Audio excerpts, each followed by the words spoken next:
शाहरुख खान के बेटे आर्यन खान ने मेरी निजी वीडियोस लीक करने की धमकी दी थी। अनन्या पांडे का इंकशाफ। बॉलीवुड अदाकारा अनन्या पांडे ने एक इंटरव्यू के दौरान इंकशाफ किया है कि किंग खान के बेटे आर्यन खान उन्हें और सुहाना खान को निजी वीडियोस लीक करने की धमकी देते थे।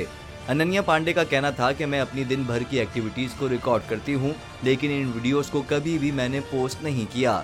ये मेरे फोटो बूथ पर मौजूद है। इसी तरह सुहाना और शहाना भी ऐसे ही व्लॉग्स बनाती हैं। इन्हीं वीडियोस के हवाले से आर्यन खान हमें धमकी देता था कि अगर हमने इसके लिए काम ना किया तो वो इन वीडियोस को लीक कर देगा, लेकिन उनका कहना था कि ये सब कम उम्री के मजाक थे।